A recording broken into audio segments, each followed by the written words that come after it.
Welcome to polity class. మనము పాలిటీలో ఒక stage అనేది కంప్లీట్ చేసామండి. అంటే పాలిటీలో అసలు ఇంట్రొడక్షన్ టైప్, పార్ట్స్ అంటే ఏంటి, షెడ్యూల్స్ అంటే ఏంటి, ఆర్టికల్స్ అంటే ఏమిటి, అసలు కాన్స్టిట్యూషన్ అంటే ఏమిటి చూసాము. దాంతోపాటు మన రాజ్యాంగంలోని సేలియంట్ ఫీచర్స్, ముఖ్య లక్షణాలు చూసాము. దాని తర్వాత మనం ఒక్కొక్క పార్ట్ని డీల్ చేస్తూ అందులో ఉన్న ఒక్కొక్క ఆర్టికల్ని డీల్ చేస్తూ ముందుకు వస్తున్నాం. ఫస్ట్ మనము పార్ట్ 1 యూనియన్ అండ్ ఇట్స్ టెరిటరీస్లో ఆర్టికల్స్ 1 to 4 డీల్ చేసాం. తర్వాత పార్ట్ 2 సిటిజన్షిప్లో ఆర్టికల్స్ 5 to 11 కంప్లీట్ చేసాం. పార్ట్ 3 ఫండమెంటల్ రైట్స్లో 12 to 35 మనం ప్రతి ఆర్టికల్ చూడడమైనది. దాని తర్వాత పార్ట్ 4 ఆదేశిక సూత్రాలు 36 నుంచి 51 నిబంధనలలో మనము ప్రతి ఆర్టికల్ని స్పష్టంగా చూసాము. దాని తర్వాత లాస్ట్ క్లాస్లో పార్ట్ 4Aలో పొందుపరిచినటువంటి ఫండమెంటల్ డ్యూటీస్, ప్రాథమిక విధుల గురించి కూడా మనము చూసాము. ఇక్కడ వరకు ఏదైతే మనం చూసామో వీటిని అన్నింటినీ ఫస్ట్ స్టేజ్ అంటాం అన్నమాట మనకు పాలిటిక్స్ సంబంధించి. ఇప్పుడు మనం సెకండ్ స్టేజ్కి ఎంటర్ అవబోతున్నాము. ఇది కేంద్ర ప్రభుత్వము, యూనియన్ గవర్నమెంట్ గురించి. ఇది కూడా వెరీ ఇంపార్టెంట్ చాప్టర్ అండి. సో మనకి ఇది కూడా క్లియర్ కట్గా వినండి. డెఫినెట్గా మనకి దీని నుంచి కూడా క్వశ్చన్స్ వస్తాయి. ఇట్లాగనే మనం ముందుకు వెళ్తూ ఉంటాం. పాలిటీలో డిఫరెంట్ స్టేజెస్ కంప్లీట్ చేస్తూ అల్టిమేట్గా మనకి పాలిటీలో ఎటువంటి స్కోప్ ఉన్న టాపిక్నన్నా మనం కవర్ చేసేస్తామండి. సో మీరు ప్రతి టాపిక్ని ఎప్పటిదప్పుడు రివైజ్ చేసేసేయండి, ఎప్పటిదప్పుడు రివైజ్ చేసేస్తుండండి. మనకి పీడిఎఫ్స్ అనేది కూడా టెలిగ్రామ్లో ఎట్లా పెట్టడం జరుగుతుంది. సో ఎవ్రీవన్ వచ్చేసారు అనుకుంటున్నా, వచ్చేసినామంటే స్టార్ట్ చేసేద్దామండి. Everyone good morning. Venkata Sai Kumar గారు, సార్ హిస్టరీ లేదని అడుగుతున్నారు. ఇక్కడ మీరు మన టైమింగ్స్ నోట్ చేసుకోవాలండి. ఒకరోజు జాగ్రఫీ అండ్ పాలిటీ ఉంటుంది. నెక్స్ట్ డే అంటే ఇప్పుడు రేపు మనకి మార్నింగ్ 10కి ఎకానమీ ఉంటుంది, మార్నింగ్ 11కి హిస్టరీ ఉంటుంది. సో ఆల్టర్నేట్ డేస్ అనమాట. మనకు 2 సబ్జెక్ట్స్ ఉంటాయి డైలీ. హిస్టరీ క్లాస్ ఎప్పుడు అడిగారు, లేదా ఈరోజు అని అడిగారు. సో చెప్తున్నాను. గుడ్ మార్నింగ్ అండి. కిరణ్ వానా, ఆర్పి రెడ్డి. కిరణ్ వానా గారు మీరు మిస్ అయినట్టు ఉన్నారు last 2 or 3 classes I think. So cover చేసేయండి ఒకవేళ మీరు మిస్ అయినట్లుంటే. లాస్ట్ ఒక 2-3 క్లాసెస్ నేను అనుకుంటున్నాను, మరి చూసారులేదు తెలియదు, మిస్ అయ్యారేమో అనుకుంటున్నాను. ఎందుకంటే నేను నోటీస్ చేయలేము మిమ్మల్ని. ఒకవేళ మీరు మిస్ అయినట్లుంటే కవర్ చేసేయండి ఇమీడియట్లీ. ఈరోజు ఏమేమి క్లాసెస్ అయితే ఉన్నాయో మనకి. ఎట్లా ఈరోజు కొత్త టాపిక్ యూనియన్ గవర్నమెంట్ అనేది. గుడ్ మార్నింగ్ అండి ఎవ్రీవన్. రామ్ కుమార్, వెంకటేష్, భాస్కర్, రాకేష్, వెంకటేష్, సుంకన్న, శిరీష, ఎవ్రీవన్, సరిత. మనం స్టార్ట్ చేసేద్దాము. మనకి రాజ్యాంగంలో పార్ట్స్ ఉంటాయి కదండి, భాగాలు. అందులో 5వ భాగం part 5. Part 5 deals with union government అండి, కేంద్ర ప్రభుత్వము. పార్ట్ 5లో ఏమేమి ఆర్టికల్స్ ఉంటాయి అంటే మనం ఇప్పటి వరకు 51A వరకు చూసాం కదా. ఇప్పుడు మనము ఆర్టికల్స్ 52 to ఆర్టికల్స్ 151 ఈ ఆర్టికల్స్ మీద ఇప్పుడు మనము చూద్దామండి. ఇది కేంద్ర ప్రభుత్వం గురించి ఉంటుంది. Next I have doubt on geography అన్నారు నవీన్ గారు. మనం ఎట్లా పాలిటీ ఇప్పుడు చూస్తాం కాబట్టి you can do one thing అండి. మనకి మార్నింగ్ జరిగిన జాగ్రఫీ క్లాస్ ఉంటుంది కదండి, కింద కమెంట్లో మీ క్వశ్చన్ ఏదైతే అడగండి. సో దట్ మేము నెక్స్ట్ జాగ్రఫీ క్లాస్లో అది మీకు క్లియర్ చేస్తామంటే. ఇప్పుడు మనం పాలిటీ కదా, మళ్ళీ మనం డీరైల్ అయినట్టు అవుతుంది.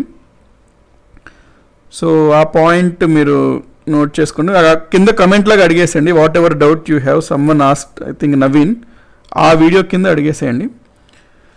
మనం ఆ చాప్టర్లో మనం జాగ్రఫీలో చూడొచ్చండి. ఇప్పుడు మళ్ళీ జాగ్రఫీలో ఇక్కడ కవర్ చేస్తే మళ్ళీ కొంతమంది డీరైల్ అయినట్టు ఉంటుంది.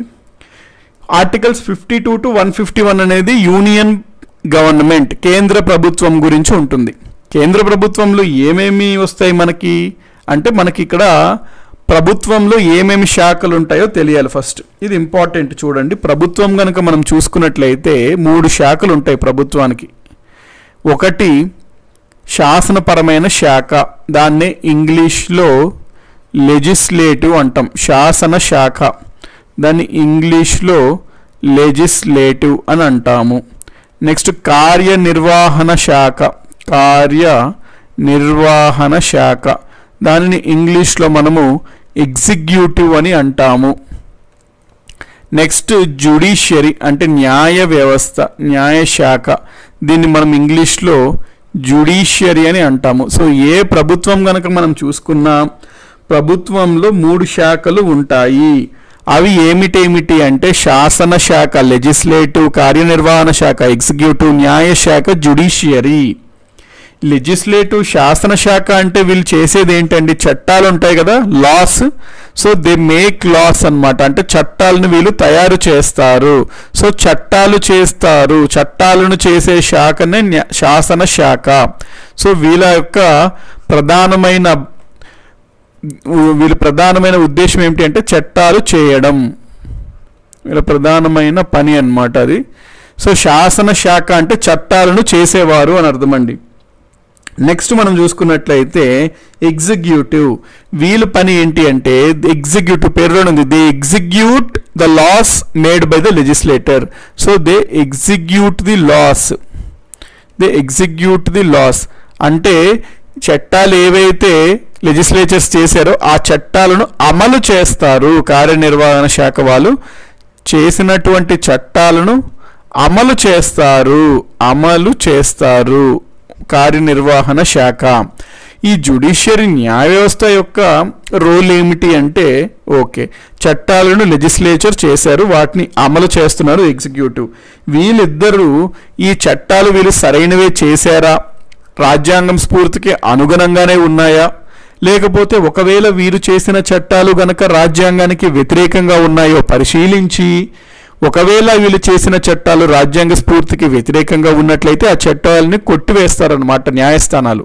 సో వీళ్ళ ప్రధానమైన చేసే పని ఏంటి అంటే ఈ లెజిస్లేటివ్ శాసన శాఖ చేసినటువంటి చట్టాలు రాజ్యాంగ స్ఫూర్తికి అనుగుణంగా ఉన్నాయో లేదో పరిశీలిస్తారు, నెంబర్ 1. నెంబర్ 2, మరి ఈ ఎగ్జిక్యూటివ్ ఉన్నారు కదండి కార్యనిర్వహణ శాఖ, వీరు చట్టాలను అమలు చేస్తారు కదా. మరి ఈ కార్యనిర్వహణ శాఖ ఎగ్జిక్యూటివ్ చట్టాలను అమలు చేసేటప్పుడు, ఆ లాస్ని ఇంప్లిమెంట్ చేసేటప్పుడు వీళ్ళు ఏదన్నా తప్పు ద్రోవలో వెళ్తున్నారా, వీళ్ళు ఏదైనా తప్పులు చేస్తున్నారా, వీళ్ళు చట్టాలను అమలు చేసే విషయంలో ఏమన్నా తప్పులు ఉన్నాయా, ఏమన్నా ఇల్లీగల్గా ఏమన్నా యాక్టివిటీస్ ఉన్నాయా అనేది కూడా పరిశీలిస్తారు. సో వీరు కార్యనిర్వహణ శాఖ పైన మరియు లెజిస్లేచర్ పైన ఒక పర్యవేక్షణ అనేది చేస్తుంటుంది న్యాయ వ్యవస్థ. సో వీళ్ళు ముఖ్యమైన పని ఏమిటి, ఈ చట్టాలు చేయడంలోనూ చట్టాలు అమలు చేయడంలోనూ వీరు వాటిని ఇంటర్ప్రెట్ చేస్తారు. దే ఇంటర్ప్రెట్ ద లాస్ అన్నమాట. ఇంటర్ప్రెట్ ద లాస్ అంటే చేసిన చట్టాలు, అమలు చేస్తున్న చట్టాలను పరిశీలించడం అనేది వీళ్ళ ప్రధానమైన డ్యూటీ న్యాయశాఖది. సో లెజిస్లేటివ్లు ఎవరెవరు ఉంటారు నేను మీకు చెప్తానండి. క్లాస్ ఇప్పుడే స్టార్ట్ అయింది. సమ్మన్ ఆస్కింగ్ వెంకటేష్ 5 minutes అయిందండి. మనకి 11:30 మనం అనుకున్నాం కదా స్టార్ట్, ఆ టైంకి వచ్చేసేయండి. సో మిస్ అవ్వకుండా ఉంటారు. మనకి కేంద్ర ప్రభుత్వంలో ఏ ప్రభుత్వం చూసుకున్నా మనకి 3 శాఖలు ఉంటాయండి ప్రభుత్వంలో. ఒక శాఖ శాసన శాఖ, అంటే 3 శాఖలు కలిపితేనే ప్రభుత్వం అంటాం. ఒక శాఖ కార్యనిర్వహణ శాఖ, ఒక శాఖ ఏమో న్యాయశాఖ. మరి లెజిస్లేటివ్ వాళ్ళ ప్రధానమైన పని ఏమిటి అంటే వీరు చట్టాలను తయారు చేస్తారు, లాస్ని తయారు చేస్తారు. They frame the laws, they make the laws అన్నమాట. మరి ఆ చేసినటువంటి చట్టాలను అమలు చేయాలి కదండి, ఆ అమలు చేసే శాఖనే కార్యనిర్వహణ శాఖ ఎగ్జిక్యూటివ్ అంటాము. మరి చేసిన చట్టాలను పరిశీలించాలి కాబట్టి దాని యొక్క బాధ్యత న్యాయ వ్యవస్థ చూసుకుంటుంది, న్యాయశాఖ జ్యుడిషియరీ. సో మరి ఈ లెజిస్లేటివ్ కింద ఎవరెవరు వస్తారు, ఎగ్జిక్యూటివ్ కింద ఎవరెవరు వస్తారు, జ్యుడిషియరీ కింద ఎవరెవరు వస్తారు అనేది ఇప్పుడు మనం చూద్దాం. ఇప్పుడు మనం కేంద్ర ప్రభుత్వం గురించి మాట్లాడుతున్నామండి. యూనియన్ గవర్నమెంట్ గురించి మాట్లాడుతున్నప్పుడు మనకి union legislature, union executive, union judiciary ఏ వస్తాయో చూడాలి మనం. ఎందుకంటే యూనియన్ గవర్నమెంట్ గురించి మాట్లాడుతున్నాం. కేంద్ర ప్రభుత్వం గౌరవంగా మాట్లాడినప్పుడు మనము లెజిస్లేటివ్ ఫస్ట్ చూద్దాం. లెజిస్లేటివ్ అంటే చట్టాలను తయారు చేయడం. చట్టాలు తయారు చేసే బాధ్యత మన భారతదేశంలో ఎవరెవరికి ఉంటుందండి? ఫస్ట్ పార్లమెంట్కి ఉంటుంది. పార్లమెంట్ అంటే ఏంటి? ఉభయ సభలు. సో పార్లమెంట్కి ఉంటుంది మొదటిగా. సో పార్లమెంట్ అనేది లెజిస్లేచర్లో ఒక భాగం. పార్లమెంట్లో ఎవరెవరు ఉంటారు? 2 సభలు ఉంటాయి. ఒక సభని మనము లోక్సభ అంటాము, రెండో సభని మనము రాజ్యసభ అంటాము. లోక్సభ, రాజ్యసభ 2 సభలు ఉంటాయి. లోక్సభని మనము లోవర్ హౌస్ అంటాము, దిగువ సభ అంటాము, లోవర్ హౌస్. రాజ్యసభని మనము అప్పర్ హౌస్, ఎగువ సభ అని అంటాము. లోక్సభ, రాజ్యసభ 2 సభలు ఉంటాయండి. ఈ సభలో ఉన్న సభ్యులు వీళ్ళని ఏమంటాము? లోక్సభలో ఉన్న సభ్యులని మనము ఏమంటాము అంటే member of parliament in Lok Sabha అని అంటాము, ఎంపీ లోక్సభ అంటాం. రాజ్యసభలో ఉన్న సభ్యులను మనము ఏమంటాము? Member of parliament in Rajya Sabha అని అంటాము. So MP Lok Sabha, MP Rajya Sabha. So ఈ పార్లమెంట్లోనే చట్టాలను ప్రవేశపెట్టడం, చట్టాలపైన చర్చించడం, ఆ చట్టాలపైన ఓటింగ్ చేయడం, ఆ చట్టాలను పాస్ చేయడం జరుగుతుంది. సో ఈ పార్లమెంట్లో పాస్ అయిన చట్టాలు నెక్స్ట్ ఎవరికి వెళ్తాయండి? ప్రెసిడెంట్ దగ్గరికి వెళ్తాయి అన్నమాట నెక్స్ట్.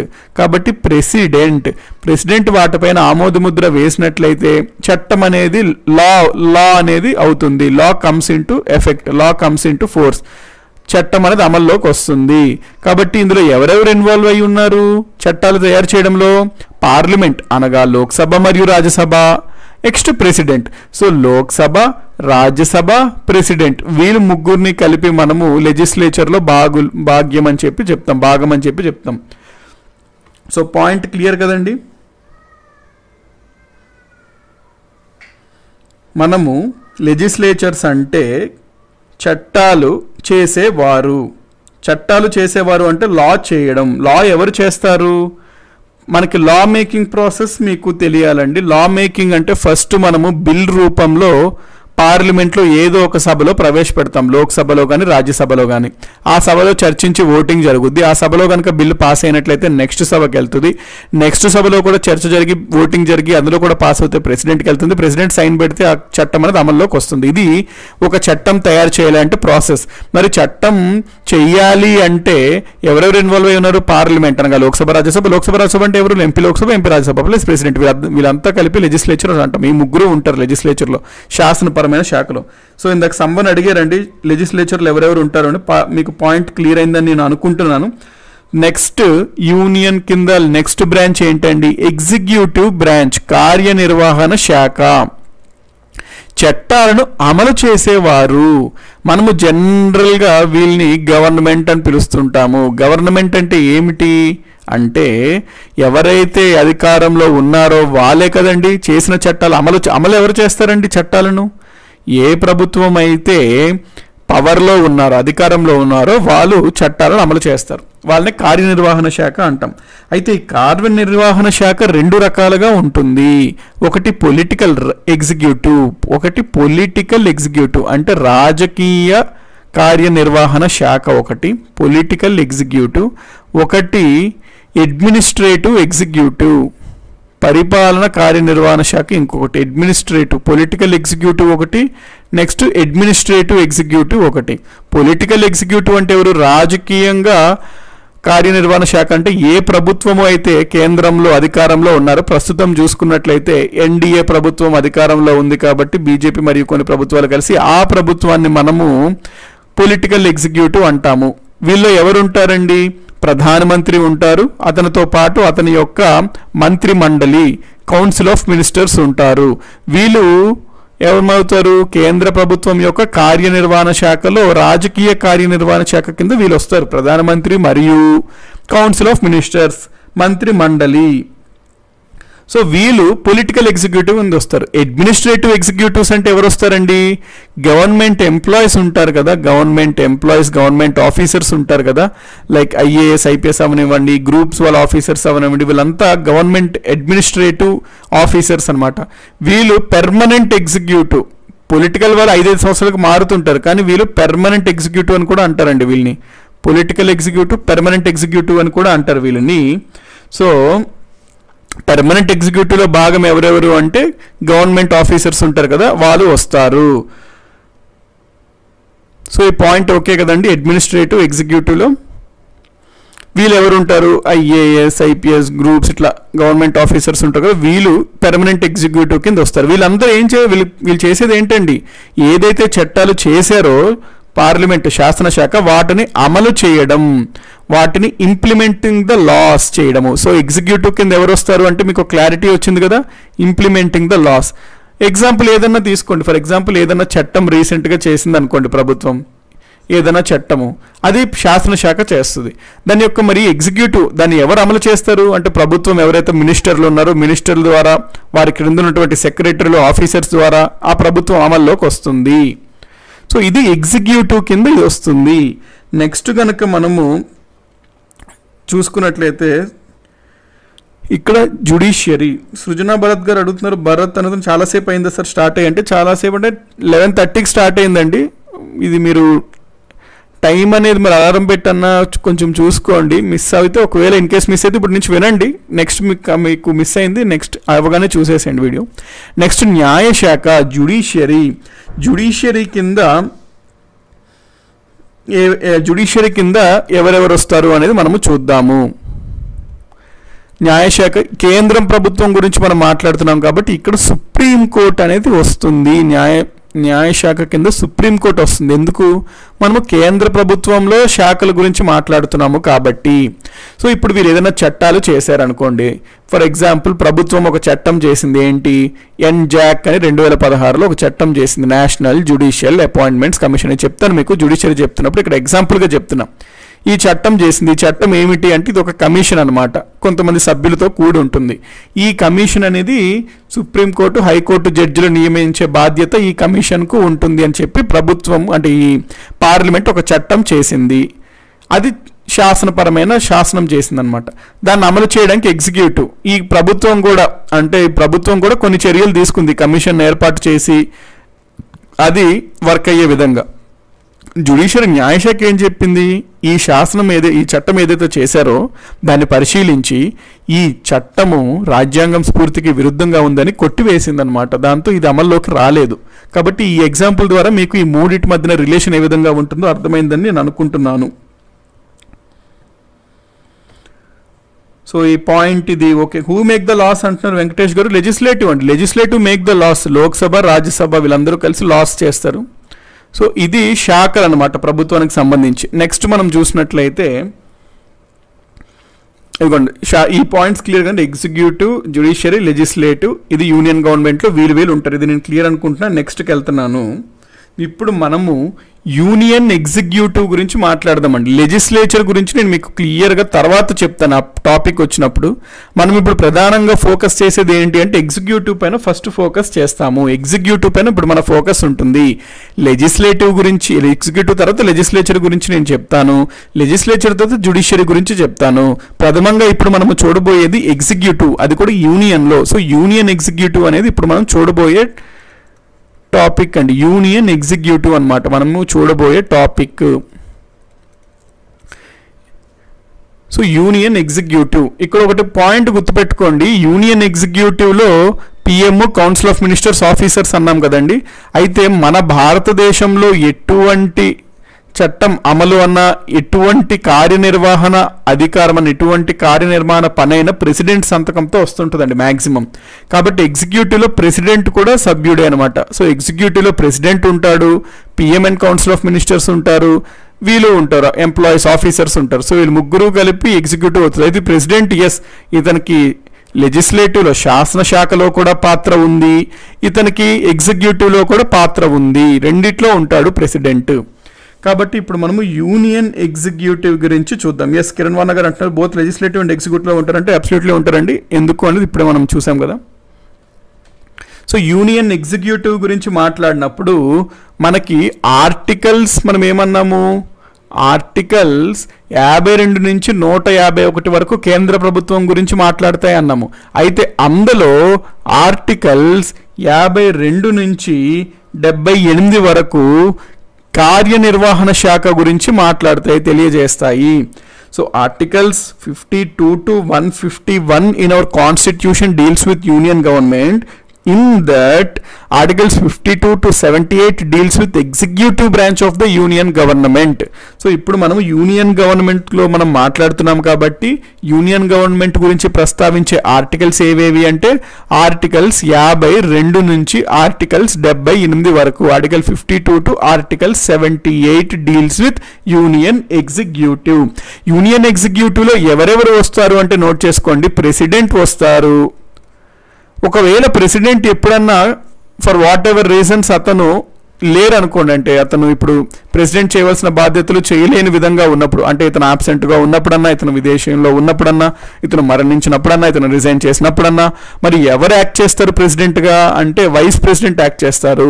అందుకని చెప్పి యూనియన్ ఎగ్జిక్యూటివ్ కేంద్ర కార్యనిర్వహణ శాఖలో మనం వైస్ ప్రెసిడెంట్ని కూడా భాగంగా చేస్తాము. సో ప్రెసిడెంట్ వస్తారు, వైస్ ప్రెసిడెంట్ వస్తారు, వీళ్ళందరూ యూనియన్ ఎగ్జిక్యూటివ్ కింద వస్తారండి. ప్రెసిడెంట్ వస్తారు, వైస్ ప్రెసిడెంట్ వస్తారు, మనం ఆల్రెడీ అనుకున్నాం కదా ఎగ్జిక్యూటివ్ ఇందాక ప్రైమ్ మినిస్టర్ వస్తారు అని. సో ప్రైమ్ మినిస్టర్ వస్తారు, ప్రైమ్ మినిస్టర్తో పాటు అతని యొక్క మంత్రి మండలి కౌన్సిల్ ఆఫ్ మినిస్టర్స్ వస్తారు, కౌన్సిల్ ఆఫ్ మినిస్టర్స్ మంత్రి మండలి కౌన్సిల్ ఆఫ్ మినిస్టర్స్ వస్తారు. వీళ్ళతో పాటు కేంద్ర ప్రభుత్వానికి ఒక అడ్వకేట్ ఉంటాడండి, కేంద్ర ప్రభుత్వానికి, అతన్నే మనము అటార్నీ జనరల్ అని అంటాము. ఇతని గురించి నేను ఆ టాపిక్ వచ్చాక చెప్తాను మీకు క్లియర్గా, అసలు ఇతని బాధ్యతలు ఏంటి, ఎవరు ఇతన్ని నియమిస్తారు అన్ని. సో వీళ్ళందరూ కలిపి మనము యూనియన్ ఎగ్జిక్యూటివ్ కేంద్ర కార్యనిర్వహణ శాఖ అని అంటాము. President, vice president, prime minister, కేంద్ర మండలి council of ministers, attorney general. So వీళ్ళందరినీ కలిపి మనము యూనియన్ ఎగ్జిక్యూటివ్ అని అంటాము. ఇది పార్ట్ 5 కాన్స్టిట్యూషన్లో ఉంటుంది. ఇక్కడ వరకు క్లియర్ అనుకుంటున్నానండి మీకు.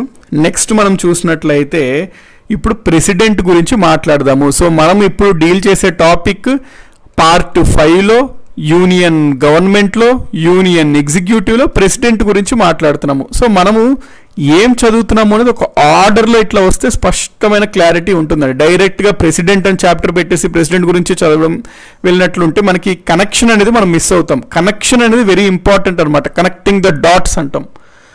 సో ఇప్పుడు మనం ప్రెసిడెంట్ గురించి మాట్లాడతాము. మన చాప్టర్ స్టార్ట్ చేద్దామండి. ప్రెసిడెంట్ అనమాట. ఇప్పుడు మన చాప్టర్ ఏంటి అంటే ప్రెసిడెంట్ గురించి. ప్రెసిడెంట్ గురించి నేను మీకు మాట్లాడాలి అన్నప్పుడు ఈ 52 నుంచి 78 యూనియన్ ఎగ్జిక్యూటివ్ గురించి తెలియజేస్తుంది. అందులో ప్రెసిడెంట్ గురించి తెలియజేసే ఆర్టికల్స్ ఏంటి అంటే 52 నుంచి 62 వరకు. సో 52 నుంచి 151 వరకు కేంద్ర ప్రభుత్వం, అందులో 52 నుంచి 78 వరకు కేంద్ర కార్యనిర్వహణ శాఖ, అందులో 52 నుంచి 62 వరకు రాష్ట్రపతి ప్రెసిడెంట్ గురించి ప్రస్తావన ఉంటుంది. First point. అయితే మనము భారతదేశంలో ఎటువంటి ప్రభుత్వాన్ని ఏర్పాటు చేసుకున్నాము? పార్లమెంటరీ ప్రభుత్వాన్ని ఏర్పాటు చేసుకున్నాము. పార్లమెంటరీ ప్రభుత్వాన్ని ఏర్పాటు చేసుకున్నాము. ఇది దేని ఆధారంగా మనం పార్లమెంటరీ ప్రభుత్వం ఏర్పాటు చేసుకున్నాము? బ్రిటిష్ పార్లమెంటరీ వ్యవస్థ ఆధారంగా మనం పార్లమెంటరీ వ్యవస్థ ఏర్పాటు చేసుకున్నాము. బ్రిటిష్ పార్లమెంటరీ వ్యవస్థను ఆధారంగా చేసుకుని మనం భారతదేశంలో పార్లమెంటరీ వ్యవస్థను ఏర్పాటు చేసుకున్నాము.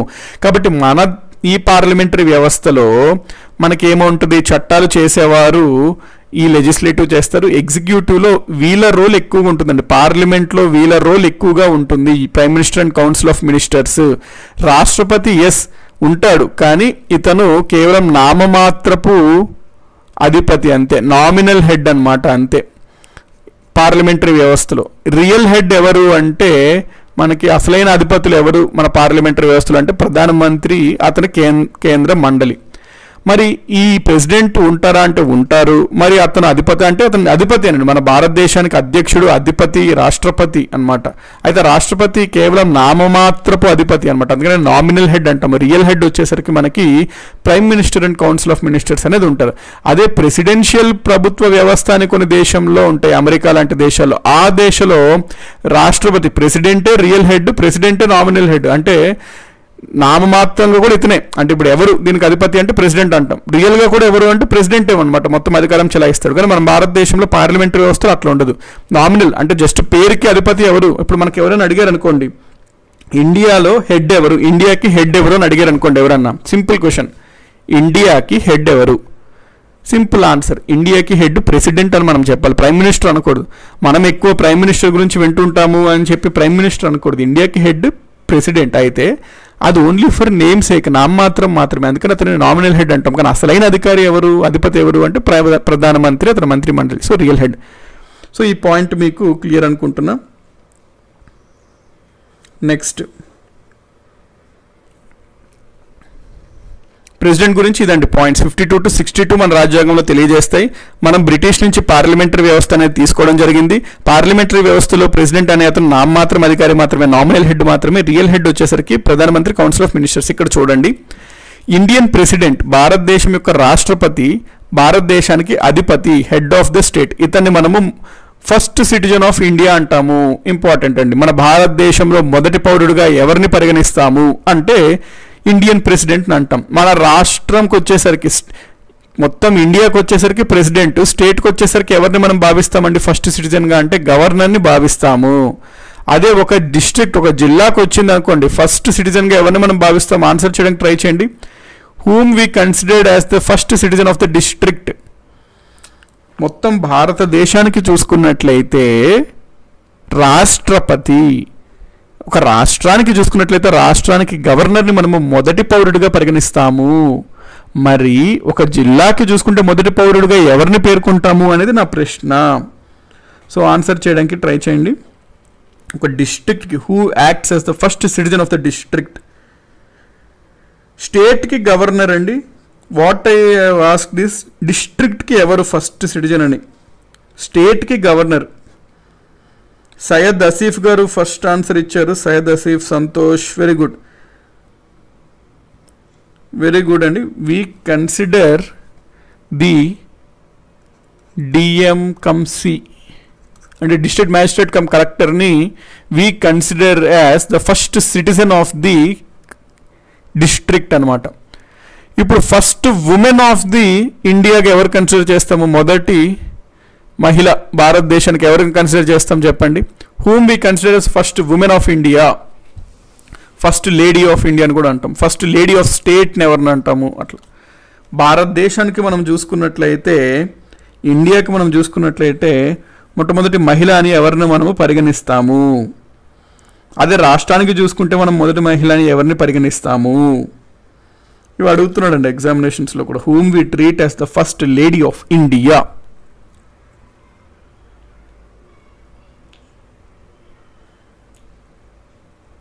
వెరీ గుడ్, అర్జున్, దాసరి సతీష్ అందరూ బాగా చెప్పారండి. ప్రెసిడెంట్ ఉంటే ప్రెసిడెంట్ యొక్క భార్యని మనము, వైఫ్ ఆఫ్ ప్రెసిడెంట్ని మనము ఫస్ట్ లేడీ ఆఫ్ ఇండియాగా భావిస్తాము. స్టేట్ చూసుకుంటే గవర్నర్ యొక్క భార్యని మనము ఫస్ట్ లేడీ ఆఫ్ ద స్టేట్గా భావిస్తాము. సో ఇదండి. ఇప్పుడు 52 నుంచి 62 వరకు ఆర్టికల్స్ మనకి ప్రెసిడెంట్ యొక్క ఎన్నిక పద్ధతి గురించి, అతను అధికారాల గురించి, అతను విధుల గురించి, అతను తీసివేసే ప్రాసెస్ గురించి తెలియజేస్తుంది. 52 నుంచి 62 వరకు మనము ఏ విధంగా అయితే 1 నుంచి 51 వరకు ప్రతి ఆర్టికల్ని క్షుణ్ణంగా పరిశీలించి చదివేమో, విశ్లేషణ చేసుకున్నామో, అర్థం చేసుకున్నామో, అదే విధంగా ఇక మీద కూడా ఇక్కడి నుంచి కూడా ప్రతి ఆర్టికల్ని చూస్తామండి. మనం జస్ట్ మనము ర్యాండమ్గా వెళ్ళడం కాదు, ప్రతి ఆర్టికల్ని కవర్ చేసి వెళ్తున్నాం. ఎందుకంటే మీకు ఈ ప్రతి ఆర్టికల్ పైన అవగాహన ఉంటే ఎటువంటి ప్రశ్న ఇచ్చినా మీరు ఆన్సర్ చేయడానికి చాలా స్కోప్ ఉంటుంది. కాబట్టి మనము 52 to 62లో సంబంధించి ఒక్కొక్క ఆర్టికల్ వెళ్దామండి. ఫస్ట్ ఆర్టికల్ 52 గురించి మాట్లాడాలి. సో ఆర్టికల్ 52 ఏం చెప్తుందంటే, మనది భారతదేశము, మన భారతదేశానికి ఒక రాష్ట్రపతి ఉండాలి అని చెప్తుంది ఆర్టికల్ 52. సో ఆర్టికల్ 52 ఏం చెప్తుంది అంటే, ఇక్కడ నోట్ చేసుకోండి. 52 ప్రకారం భారతదేశమునకు ఒక రాష్ట్రపతి ఉంటారు. ఇది ఆర్టికల్ 52 అండి. ఇంగ్లీష్లో ఏమంటుందంటే, there shall be a president for India. భారతదేశానికి ఒక రాష్ట్రపతి ఉండాలి అని చెప్తుంది. ప్రెసిడెంట్ ఉండాలి. ప్రెసిడెంట్ ఉండాలి అంటే ఏంటి? ప్రెసిడెంట్ ఉన్నారు కదా, దానికి సపరేట్ ఆర్టికల్ ఎందుకు? ప్రెసిడెంట్ ఉన్నారు కదా అన్నట్టు మనకు అనిపిస్తుంది. అయితే మనము పదాలు మధ్యలో చదువు అర్థం చేసుకోవాలన్నమాట, రాజ్యాంగంలో పొందుపరిచినటువంటివి. సో ఇక్కడ దీని అర్థం ఏంటి అంటే, ఎల్లప్పుడూ భారతదేశానికి ఒక రాష్ట్రపతి అనే అతను ఉండాలి అనగా, ఎప్పుడైనా సరే ఆ పదవి అనేది ఖాళీగా ఉండకూడదు అని అర్థం అండి. దీని యొక్క అర్థం ఏమిటి అంటే, భారతదేశానికి రాష్ట్రపతి ఉండాలి అంటే ఎప్పుడు కూడా రాష్ట్రపతి అనే పదవి ఖాళీగా ఉండకూడదు. అంటే ఖచ్చితంగా ఎవరో ఒకరు ఆ పదవిలో ఉండాలి. ఫర్ ఒకవేళ ప్రెసిడెంట్ మరి చనిపోతే ఏమవుతుంది? ఇమ్మీడియట్లీ వైస్ ప్రెసిడెంట్కి ఇచ్చేస్తారు ప్రెసిడెంట్ బాధ్యత, అంతే తప్ప ప్రెసిడెంట్ అనే పదవిని ఎప్పుడు ఖాళీగా ఉంచరు. వైస్ ప్రెసిడెంట్ కూడా అప్పుడు లేకపోతే ఏం చేస్తారు? చీఫ్ జస్టిస్ ఆఫ్ ఇండియాకి ఇచ్చేస్తారు. అతను కూడా ఏం చేయకపోతే ఏం చేస్తారు? ఎవరైతే senior most judge of the supreme court ఉంటారో అతనికి ప్రెసిడెంట్ పదవిని ఇస్తారు, అంతే తప్ప ఆ పదవిని ఖాళీగా ఎప్పుడు ఉంచరు. ఎందుకు ఉంచదు అంటే, ఆర్టికల్ 52 మన రాజ్యాంగమే చెప్తుంది ఖచ్చితంగా భారతదేశానికి ఒక రాష్ట్రపతి ఉండాలి అంటే ఆ పదవిని ఎప్పుడు ఖాళీగా ఉంచకూడదు అని అర్థం అనమాట. సో అది 52వ ఆర్టికల్. నెక్స్ట్ ఇక్కడ చూడండి మన రాష్ట్రపతి హోదా ఇందాక నేను మీకు చెప్పాను కదా, మన భారత రాజ్యాంగము భారతదేశమునకు పార్లమెంటరీ ప్రభుత్వం అందించింది. ఇందాక నేను చెప్పాను కదండి పార్లమెంటరీ వ్యవస్థ. సో మనం దేని ద్వారా తీసుకున్నాము? బ్రిటిష్ ప్రభుత్వం ద్వారా తీసుకున్నాం. ఈ మరి రాష్ట్రపతి ఎవరితో మనము పోల్చొచ్చు, కంపేర్ చేయొచ్చు అంటే భారత రాజ్యాంగంలో మన రాష్ట్రపతిని బ్రిటిష్ రాణి లేదా రాజు హోదాతో అంటే దాని ద్వారా మనం పోల్చొచ్చు. క్వీన్ ఆర్ కింగ్తో మనము కంపేర్ చేయొచ్చు అనమాట మన రాష్ట్రపతిని. ఎందుకు అంటే అక్కడ బ్రిటిష్లో కూడా వీళ్ళు కేవలం నామమాత్రపు అధిపతులు అనమాట. అక్కడ కూడా అసలైన అధిపతులు రియల్ హెడ్ వచ్చేసరికి ప్రధానమంత్రి and council of ministers. So మన రాష్ట్రపతిని బ్రిటిష్ రాణి లేదా రాజుతో మనము పోల్చవచ్చును. ఇది రాష్ట్రపతి హోదాకు సంబంధించింది. ఆర్టికల్ 52 దీని గురించి చెప్తుందండి. There shall be a president of India అంటే ఎప్పుడు ఆ పదవి ఖాళీగా ఉండకూడదు. నెక్స్ట్ 53 ఆర్టికల్కి వెళ్దామండి. ఆర్టికల్ 53 ఏం చెప్తుందంటే ప్రెసిడెంట్ యొక్క ఎగ్జిక్యూటివ్ ఫంక్షన్స్లో చెప్తుంది. ఫర్ ఎగ్జాంపుల్ ఇక్కడ ఏమంటుందంటే మన భారతదేశం ఉంది కదండి, ఇండియాలో ఎగ్జిక్యూటివ్ ఫంక్షన్స్ అంటే కార్యనిర్వహణ అధికారాలన్నీ రాష్ట్రపతి పేరులోనే జరుగుతాయి. ఎగ్జిక్యూటివ్ ఫంక్షన్స్ ఇది ఇంగ్లీష్లో చూడండి. ఫస్ట్ ఆర్టికల్ 53 ఏం చెప్తుంది అంటే మన కేంద్ర ప్రభుత్వంకున్న కార్యనిర్వహణ అధికారం ఏదైతే ఉందో అది మొత్తం ప్రెసిడెంట్ చేతిలో ఉంటుంది.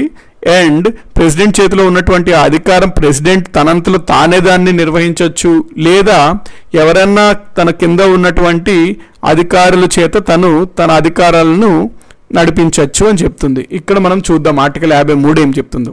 భారతదేశ సంస్థ కార్యనిర్వహణ అధికారాలు ఎగ్జిక్యూటివ్ ఫంక్షన్స్ అనేవి రాష్ట్రపతికి సంక్రమిస్తాయి. అయితే ఆ రాష్ట్రపతి అధికారాలను తన స్వయంగా కానీ తన క్రింద ఉన్న అధికారుల ద్వారా కానీ చెలాయించవచ్చు. అంటే ఇక్కడ మనకి 53వ ఆర్టికల్ ఏం తెలియజేస్తుంది అంటే ఈ పాయింట్ ఇంపార్టెంట్. అనగా రాష్ట్రపతి రాజ్యాంగ రీత్యా ప్రధాన కార్యనిర్వహణ అధికారి. ఇది ప్రశ్న అడుగుతాడు ఎగ్జామినేషన్స్లో ఏమని? According to the constitution of India భారత రాజ్యాంగం ప్రకారం who is the chief executive officer for country in our country. మన భారతదేశం యొక్క ప్రధాన కార్యనిర్వహణ అధికారి ఎవరు? Chief executive officer of our country అని అడిగితే మనము ప్రెసిడెంట్ అని చెప్పాలి. ఏ అధికరణ ఆర్టికల్ దాని గురించి తెలుపుతుంది అంటే ఆర్టికల్ 53. 53 ఏం తెలుపుతుంది? రాజ్యాంగ రీత్యా రాష్ట్రపతి అన్నతను ప్రధాన కార్యనిర్వహణాధికారి. మనం ఇంకా ఏమని చెప్పొచ్చు? రాష్ట్రపతి మన రాజ్యాంగం ప్రకారం అధిపతి ఎవరు అంటే రాష్ట్రపతి. అందుకని రాష్ట్రపతి అన్నతను రాజ్యాంగ అధిపతి అంటే కాన్స్టిట్యూషనల్ హెడ్ ఎవరు అంటే ప్రెసిడెంట్. నెక్స్ట్ దేశాధినేత హెడ్ ఆఫ్ ద కంట్రీ ఎవరు అని అన్నా మనము ప్రెసిడెంట్ అని చెప్పాలి. కాకపోతే నామమాత్రమా అసలు మనకు అనవసరం. ఒక దేశానికి అధిపతి, మన దేశానికి అధిపతి ఎవరంటే మనం రాష్ట్రపతి అనే చెప్పాలి. Next first citizen of India ఇది చూసాం కదా. సో మనం ఈ విధంగా రాష్ట్రపతిని అభివర్ణించవచ్చు అనమాట, ఫస్ట్ సిటిజన్ ఆఫ్ ఇండియా. కాబట్టి 53వ ఆర్టికల్ ప్రధానంగా ఈ పాయింట్ చెప్తుందండి. ఇది క్లియర్ కదండి. ఆర్టికల్ 53 ప్రధానంగా మనకి ఏం చెప్తుంది అంటే కార్యనిర్వహణాధికారి ఎవరు మన భారతదేశంలో ప్రధాన కార్యనిర్వహణాధికారి చీఫ్ ఎగ్జిక్యూటివ్ ఆఫీసర్ అంటే రాష్ట్రపతి. అతను డైరెక్ట్గా తన పవర్ని చెలాయించవచ్చు, లేకపోతే తనకి ఉన్నటువంటి అధికారులు ఉంటారు కదా వాళ్ళకి అధికారాలను ఇచ్చి తను చెలాయించవచ్చు అనమాట అధికారాలని. ఇది ఆర్టికల్ 53 గురించి. నెక్స్ట్ మనకి ప్రెసిడెంట్కి సంబంధించిన ఎలక్షన్స్ వాటి గురించి ఉంటాయండి. నెక్స్ట్ మనం ఆర్టికల్ చూద్దాం. ఆర్టికల్ 54కి ఇక్కడ ఒక గమనిక చూడండి, ఇక్కడ ఒక పాయింట్ నోట్ చేసుకోవాలి మీరు. ఆర్టికల్ 54 కనుక మనం చూసుకున్నట్లయితే ఇక్కడ చెప్తా చూడండి. ఆర్టికల్ 54 ఎలక్షన్ ఆఫ్ ప్రెసిడెంట్ గురించి తెలియజేస్తుంది. ఆర్టికల్ 54 ఎలక్షన్ ఆఫ్ ప్రెసిడెంట్ గురించి తెలియజేస్తుంది. సో ప్రెసిడెంట్ యొక్క ఎన్నిక గురించి, ప్రెసిడెంట్ ఎన్నికలో ఎవరెవరు పాల్గొంటారు, ఎవరెవరు పాల్గొనరు, ఆ జరిగే పద్ధతి ఏమిటి, ఇప్పటి వరకు మనకి ఎన్ని ప్రెసిడెంట్ల యొక్క ఎన్నికలు జరిగినాయి, అట్లాంటి వాటికి అన్నిటికీ సంబంధించి మనము రాష్ట్రపతి ఎన్నికలకు సంబంధించి నెక్స్ట్ క్లాస్లో చూద్దామండి. అంటే డే ఆఫ్టర్ టుమారో మనం ప్రెసిడెంట్ కంటిన్యూ చేద్దాం. ఆర్టికల్స్ 53 వరకు మనం ఇప్పుడైతే కంప్లీట్ చేసాము. సో 54 నుంచి కంప్లీట్ చేద్దామండి. ఇందులో ప్రెసిడెంట్ యొక్క ఎలక్షన్ గురించి చూడడం జరుగుతుంటుంది. నెక్స్ట్ ప్రెసిడెంట్ యొక్క ఫంక్షన్స్ అనేది తెలియజేస్తుంటుంది. ప్రెసిడెంట్ని తీసివేసే పద్ధతి ఏంటి, ఇంపీచ్మెంట్ ప్రాసెస్ అంటాం, అభిశంసనం, వాటి గురించి. సో ఇవంతా మనము నెక్స్ట్ క్లాస్లో అనేది చూద్దాము. ఇవన్నీ నెక్స్ట్ క్లాస్లో చూద్దామండి, కవర్ చేద్దాము. ఈ రోజుకి మీరు చెప్పిన పార్ట్ యూనియన్ గవర్నమెంట్ పైన ఒక అవగాహన వచ్చింది అంటున్నాను. ఈ ఇంట్రొడక్షన్ అవగాహన అనేది చాలా ఇంపార్టెంట్ అండి, యూనియన్ గవర్నమెంట్ వాటికి సంబంధించి. సో ఇది నేను మీకు వచ్చిందని భావిస్తున్నాను. ఒకసారి బ్రీఫ్ చేస్తాను చూడండి, సో దట్ మీకు క్లారిటీ అవసరము. దాని తర్వాత మనం వన్స్ ఈ క్లారిటీ అవుట్లైన్ అనేది బాగా వస్తే మనం కంటిన్యూగా ఇంకా వెళ్ళిపోవచ్చు నెక్స్ట్ క్లాస్ నుంచి దీనికి సంబంధించి, యూనియన్ ఎగ్జిక్యూటివ్కి సంబంధించి. సో నేను ఈరోజు మీకు చెప్పిన ప్రధానంగా ఏంటి అంటే, మనకి యూనియన్ ఎగ్జిక్యూటివ్ ఉంటుంది. యూనియన్ గవర్నమెంట్లో 3 శాఖలు ఉంటాయి. అందులో ఎగ్జిక్యూటివ్ గురించి మాట్లాడుతున్నాము. ఎగ్జిక్యూటివ్లో మొదటగా వీళ్ళందరూ సభ్యులు ప్రెసిడెంట్ గురించి మాట్లాడుతున్నాము. ప్రెసిడెంట్ గురించి 52, 53 ఆర్టికల్స్ చూసాము. 54 నుంచి నెక్స్ట్ అనేది మనం కలుసుకుందామండి.